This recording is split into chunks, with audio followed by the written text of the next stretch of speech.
All right. Welcome back to the show, gang. It's been a minute. I moved recently. I know I haven't been recording, but we are back. We are back with a special guest. We are here at my home gym, Spider Muay Thai, our new location. Come check us out. We're in Fountain Valley now. But I have with me a very special guest. We just got done doing her seminar.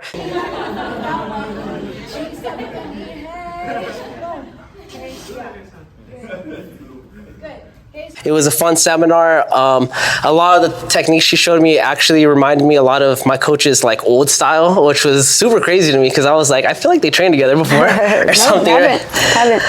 Yeah, I think he told me that your coach, one of your coaches was his coach or something. Somewhere down the road, I think, at some point, Something maybe. like that. It's small out here in California. Yeah. But please welcome to the show. Please welcome to the show, Tiffany Time Bomb Van Soest. Did I say that name right, by the way? Van Soest. Van Soest. The T is silent. Van Soest. Yeah. So it's like it's not Soest, but Soest. Soest. Like Dr. Seuss, but with a T on the end. I'm so bad at pronouncing names, dude. No, it's a tricky one. Trust me. Yeah, it's been butchered a million times. Okay. So it's okay. Don't feel bad. Tiffany Time Bomb. We got with us a 7-time Glory champ, 3-time Lion Fight champ, WBC champ. She fought in flyweight, bantamweight, crazy kickboxing record of 26-6 with 10 KOs. She also fought in MMA. I believe she had 3 fights.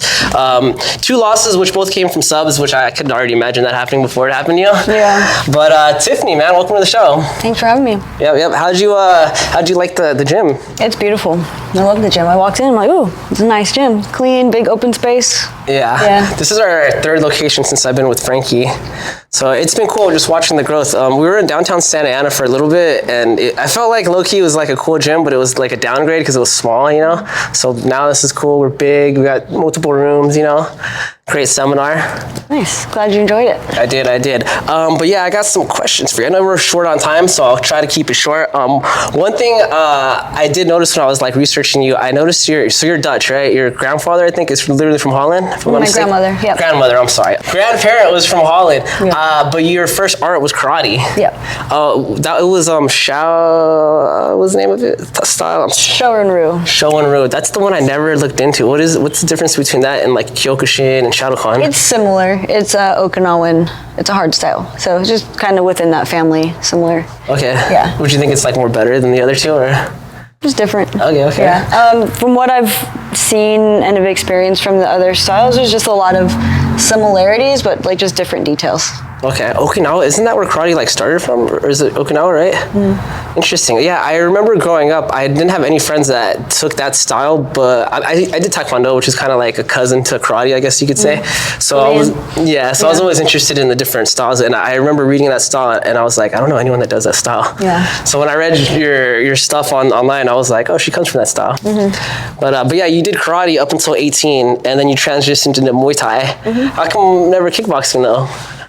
Just because Muay Thai was what was being offered at my gym at the time. Like my instructor had started doing it and was competing actively, and so it became something that was offered, like classes to take at the gym.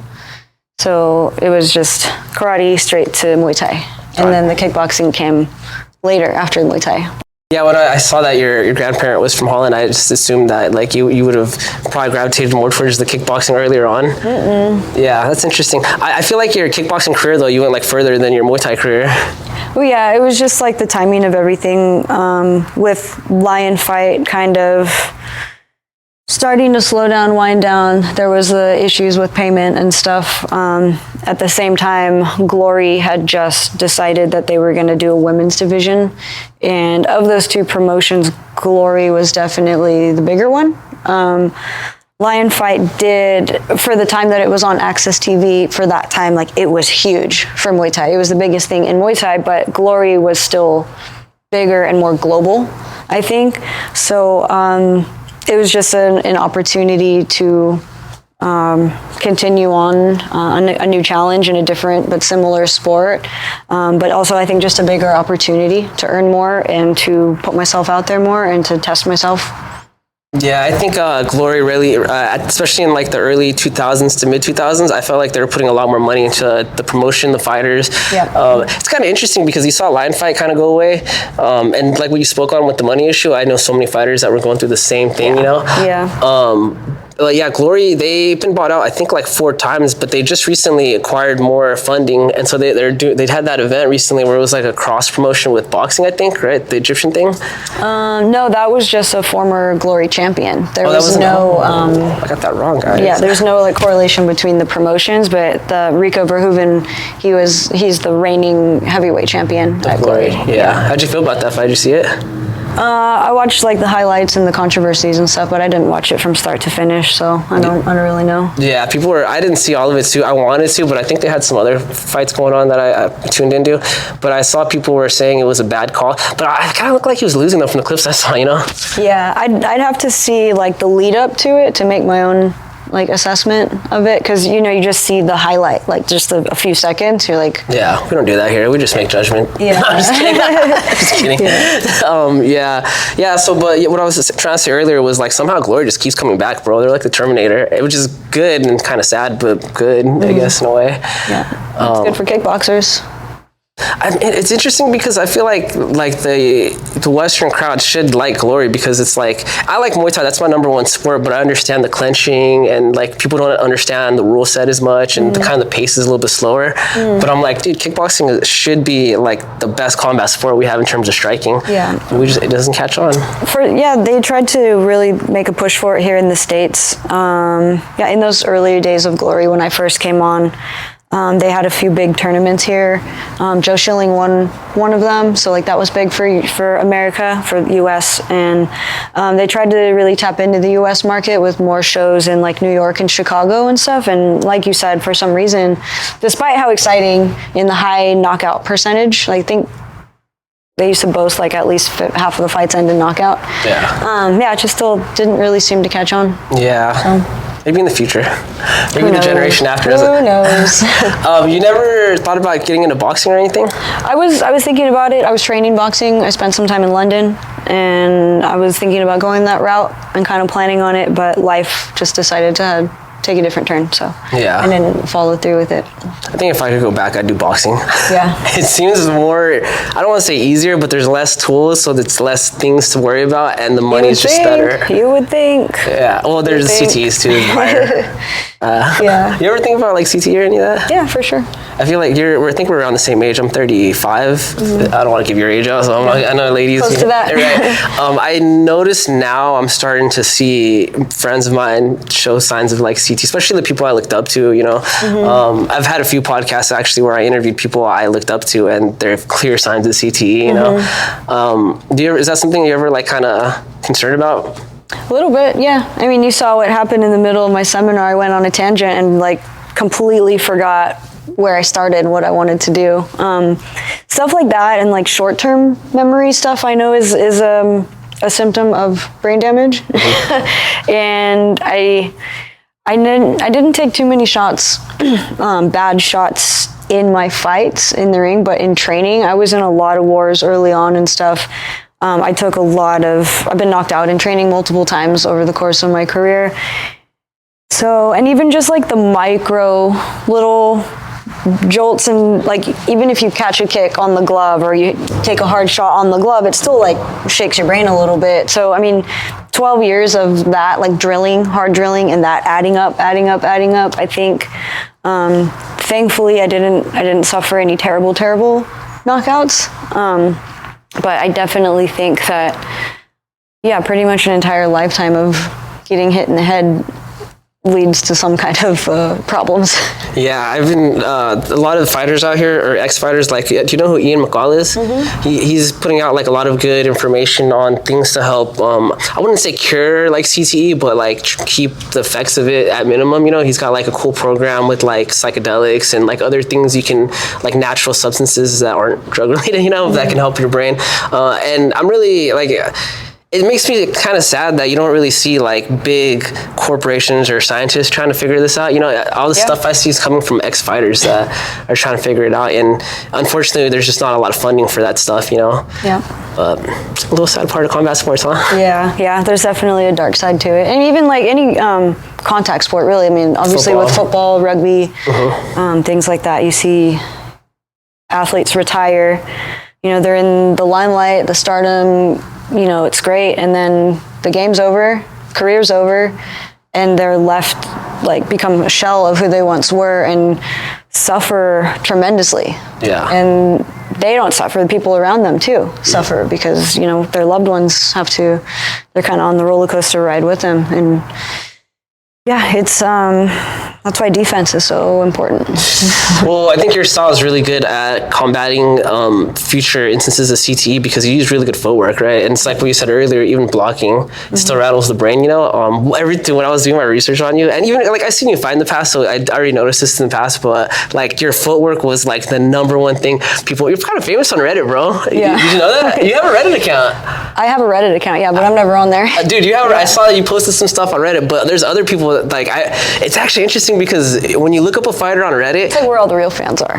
Is that really? Yeah. Really? Like all the Okay, real, interesting. like underground, like people who are really like Reddit is where it's at. Right, I love Reddit, bro. But when I look up fighters, it's usually talking. But yours was very like everyone was just hyping you up and stuff. But I like that's good to know. Yeah, it's super fascinating because I was like, wow, I don't know if like they deleted like subs where they're talking shit or people just like it that much, you know? I don't know. I'll take it. But yeah, you got a fan base on Reddit, bro. So you should Good. check that out. You should Shout out to Reddit. Shout out to Reddit. Thanks to all my Reddit fans. Shout out Reddit, dude. But yeah, let me see. I got some stuff I want to run through here. I know we don't got a lot of time, so I'll keep it short. Switch hitting. Was that a style that you developed on your own, or was that something your coach pushed onto you? I'm naturally left-handed. Are you? But I started learning martial arts in a regular stance. But I'm just kind of like ambidextrous anyway. Like my fine motor skills are left-handed mostly, and then my gross motor skills are right-handed. So like throwing, like all my board sports, I'm regular, not southpaw. But so I just feel comfortable. Like I have a stronger side for certain techniques, so I'm able to just kind of like, when I want to use that technique, I'll switch my stance. If I want to use that technique, I'll be in this stance. But I think being an athlete and a soccer player and just learning how to change direction really quick and that type of thing helped. And I just maintained like that type of like mentality and some concepts from that. Yeah. Actually, it's interesting you said you're left-handed because I think all the drills you showed were from your orthodox position. Mm-hmm. Yeah. I noticed you were like big on the switch hitting, and I was like, I gotta ask her about that. And then you explained it perfectly. You're naturally left-handed, but you train right-handed. Yeah, and I feel like, you know, like what I mentioned in the seminar is that when you're able to fight out of both stances, now you've given yourself twice as many tools. Definitely. Yeah, so there's never a position where you can't defend, move, or throw if you're good from both stances. Yeah. So it's like really efficient to close or create distance or close or create new angles. So yeah, learn how to fight out of both stances. I like that, dude. Taekwondo is very big on that, and maybe because you did karate, I don't know if karate's big on that too. But that's one thing I think more Muay Thai gyms should implement is practicing from both sides. Yeah, it's very it's so useful in Taekwondo. It's like when I was in Taekwondo, your beginning classes, they're just teaching you how to kick from both sides. That's all you're doing is learning how to go both sides. You know, so that's definitely that's a cool technique that the younger ones should take into account. You know, for sure. What else do I got here? Let me see. So, carnivore diet. I saw your coach put you on a carnivore diet for some point, right? I was doing that for a while, yeah. More, it was carnivore, and then it moved more into like just animal-based, and because I was still eating like fruit and not too many veggies. If I did, it was like asparagus and yeah, pretty much just asparagus or potatoes. Yeah. That's the best diet, dude. Yeah, but no, if it doesn't come from an animal, or if it doesn't come from an animal or nature, like don't eat it. You can't eat Ritz or Oreos, or not back then, no. I love Oreos. Now I can. Yeah. Yeah, I saw the carnivore diet thing, and I was like, damn, that was like a thing back then. Yeah. The organs, yeah, the raw organ meat. Oh, you ate like the organs too? Liver, heart. Oh, dude, how was that? Nasty. Dude, I know liver looks tough, bro. It's so gross. It looks so tough, and it doesn't look like it takes in flavor at all. Nah. It's big in Asians, dude. I would, because I hated the taste. I tried to cook it. I tried to hide the taste in so many different ways. I ended up just like, I would get the liver, I would cut it into small pieces and wrap them and freeze them, and then just take it like a vitamin every day. Damn. Because then you don't have to taste it. Yeah. I don't know. I'm thinking about like my life doing that, and I just can't do it. Do you feel like you saw any like benefits from doing that diet? Body soreness and more sustained energy, not so much of like, I have energy and now I'm crashed. I have energy and now I'm crashed. It was just more of like... Consistent. Yeah. I'm big on carbs, bro. I really like bread. Yeah, me too. Sourdough bread. You like sourdough bread? Sourdough's good. Do you bake bread or anything? I don't have time. I'd be so down to bake some bread, bro. Make some sourdough. That looks like a cool little hobby. It became really popular during the pandemic. I think everyone started making sourdough bread. The TikToks got me. Yeah. TikToks got me for sure, dude. Let me see here. You want to go pro as a surfer? No. No? I read someone say you tried getting Never. freaking Reddit. I should not take questions from Reddit. I love surfing. Yeah. I would never want to compete in surfing. Are you scared of the sharks? No, I just don't want to ruin something that I love by making it competitive. That's a good point, though. It will take the fun out of it for me. That's the point of life, though, right? We do something till we hate it. It's like children, right? I'm just kidding. I don't You got know any kids? anything about, no, I don't have any kids. I feel like our generation is kind of like, you're starting to see, like, I don't have any kids either. I don't want kids. You're starting to see the wing of people not wanting kids. And then my sister, she's about 5 years younger than me. Her generation is absolutely like no kids, no future of kids. They don't want it, you know? Yeah. I mean, they look at kind of what's going on in the world and they're like, nah. And it's just hard. Like, no one can afford to have kids right now. That's my reason. Financially and responsibly, I just don't want to do it. It's hard. Tough times for everybody. Yeah. That's interesting hearing it from a female, though. Most females want kids, dude. I'm open to it. I'm not like shutting it down. Yeah. Like, I'm not saying no, but I'm not saying like... Yes. I'm gonna say no for me, dude. So if you're watching this, any future wifey, it's a no for Mo. But all right. Let's see what else I got here. Okay, so surfer was not happening. Soccer, though. Mm-hmm. I know you did soccer. Yeah. Tell me about your experience in soccer. I wanted to be a pro soccer player. Okay. That was my dream when I was a little girl. Yeah. And I played very competitively all through high school, and I played 2 years in college. And then I decided I was going to pursue fighting. Really? Yeah. So you started karate when you were younger than you started soccer, though, I think, right? I started soccer when I was 5. That was the first thing I ever did. You were tiny. First activity was soccer. What pulled you away from soccer? Just because you liked the fighting, or was there like your parents telling you to do it? Yeah, I was kind of like getting to the end of it. In college, there wasn't really opportunity to go pro. I wasn't at like a D1 school. The women's pro league wasn't really like it is now. And I was kind of like losing the love for it. And at the same time, I just like started amateur Muay Thai, and I was getting a lot of opportunities from fighting, and that was kind of like heating up and was looking like it would have more opportunities, and I just was more interested in that. Yeah. So I just kind of phased out of 20 years basically, or like of soccer into fighting. It's interesting you say that, because I feel like it's the opposite now. I feel like soccer is the way better route to go than fighting, you know? Yeah, for sure. I mean, dude, look at the cup, bro. They have freaking... I try to drive... I live in Long Beach. I work in Santa Ana, and... That's a drive. It's a little bit of a drive, right? But yet, yesterday, there's like... No, they didn't have the soccer game here. I think it was in Mexico or something. But they still had traffic, and on my maps, it said it was because of the game. I think World people were Cup. just watching it at bars or something. Yeah, everyone was out watching World Cup. Yeah, go USA, though. Yeah. We beat... who did we beat? Holland just won. Oh, was it? No, Australia. today. Australia. Yeah, we beat Australia yesterday. Today, Holland played. They won 5-1. Do you speak Dutch? Klein beetje. Like tiny bit. What does that mean? A little bit. Oh, that means a little bit. Okay. Yeah. How do you say hello? Hallo. It's the same? Yeah. I can learn that. Yeah. That's an easy language. No, it's not. It's not at all. Have you ever been to Holland? I lived in Amsterdam for 2 years. How was that? It was good. I learned a lot of fight stuff. I got to experience life in Amsterdam. 4 seasons, actual like winter, fall, which is obviously being from Southern California was new for me. Mm-hmm. I learned a lot while I was there. Mike's gym?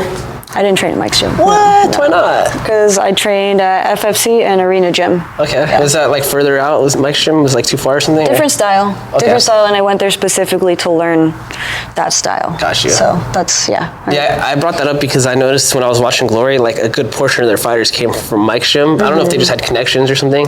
Mike's gym has been one of the like biggest gyms in Amsterdam for like decades. So he's constantly got fighters that he's, able to put into all the fight shows, and they make it into Glory. Yeah, I saw a video on YouTube about their gym, dude. It's freaking the top-notch, like, technology. They have, like, compression rooms and all that stuff. Mm-hmm. It's pretty wild.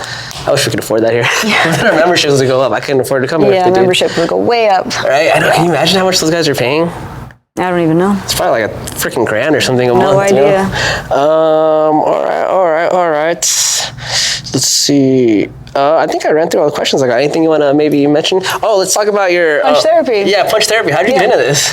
Punch therapy is the business that I am part owner of, and we use Muay Thai as a therapy modality to teach emotional regulation and stress management, and we also work with the neurodivergent population and special needs.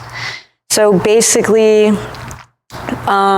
using the Muay Thai intentionally to help with moving through emotions. We start out with like intentional journaling and breath work and stuff, and have discussions about feelings or whatever the topic or the theme is, and then we move through it with Muay Thai techniques, because you know how it is when we work out, it releases different endorphins and things, and helps with the brain and regulate the nervous system and things like that. So instead of it just being like, oh, you're coming to us to learn Muay Thai, like you're coming to us to help regulate yourself and still get in shape and stuff and experience all those benefits, but it's more of like the Muay Thai is also more of a therapeutic tool, not just actually like, that's what sets us apart from a different Muay Thai gym. Yeah. And so the actual gym name is called Punch Therapy. Oh, okay. Yeah. I thought it was a program within like a gym or something, That's the goal. We were going to have our program in gyms. Yeah. But yeah. You should partner up with Frankie, man. He's got a thing too. His is a little bit different though. He focuses more on like patterns, I think, because he focuses on the little ones. So I guess they try to teach him like, 1 and 2, the difference between 1 and 2, one day maybe I'll come film him teach some special needs kids, because he teaches it when there's no classes, obviously, because the distractions and everything. Yeah. But the cool thing that I noticed that he does is he'll have kids come and he'll try to slowly bring them into a class if they're comfortable with it. I like seeing that, it's like, it's a cool little thing to give it back to the community, Super important. Yeah. It's also too, because it's like, everyone thinks of like combat sports, Muay Thai is like this like bloody, like it's human cockfighting, and I'm like, it's therapy, it's medicine, it's good, community, dude. Right. It can be so many things other than just the physicality of what it actually is. Right. Yeah. No, I agree, dude. Honestly, like I started martial arts young, and then I stopped doing it when like towards my like the end of high school, because I got into like drugs and whatnot. Came back to martial arts to get out of drugs, and so for me, it's like I have such a love for any type of combat sport, because it's just so good for you to. It's like a distraction to take you away from your other distractions, Yeah. So I'm always a proponent in combat sports. Last thing I'm gonna ask you, and then I can let you go. Your tattoos. You have a tattoo I saw on your ankle. It looks like a dragonfly or something. Everyone thinks it's a dragonfly. What is that?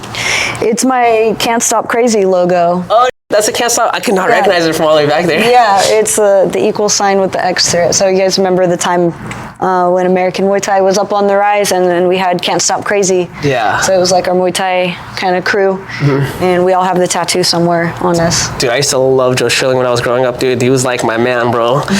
He's actually friends with Frankie, so I got to meet him once I started coming here, and I was like, damn, he's just as cool in real life, dude.